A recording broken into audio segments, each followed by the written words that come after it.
The country that overcame the ugly era of apartheid is feared by some to be sliding back into its dark past.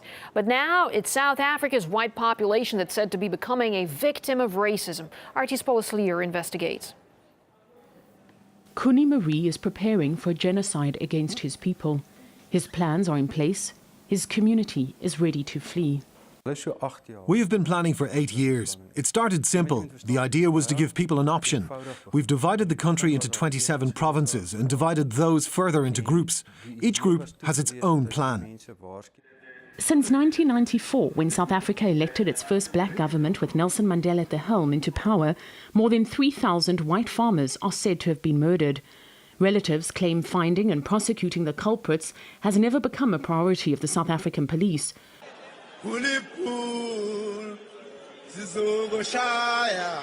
When South Africa's President Jacob Zuma sang this song last year, many Afrikaners saw it as another nail in the coffin, sealing their fate.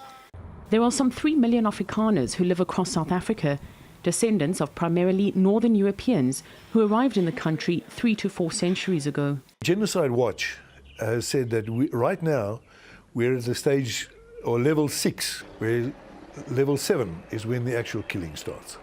Gustav Muller and his team are afraid level 7 could start any moment.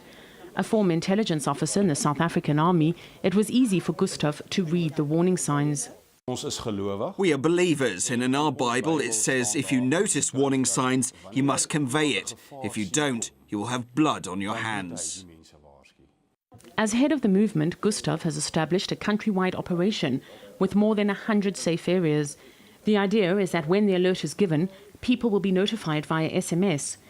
Each will drive to a meeting point from where they will travel in convoy to pre-designated safe areas. One of the main centres is here, in South Africa's 4th oldest town, Graaff-Reinet.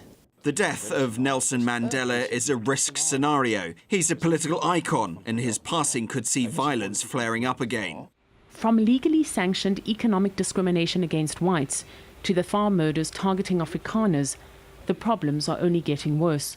According to the Sakelanders, as many as 800,000 white, mostly Afrikaans-speaking South Africans support their movement.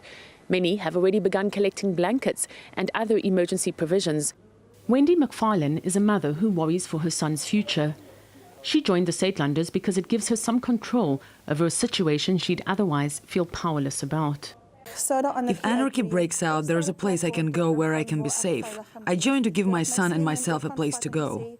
Like their forefathers, the Sakelanders vow to fight for their country. And while the South African government is aware of their efforts, it hasn't commented. Paul Slier, RT, Graaff-Reinet, Eastern Cape, South Africa.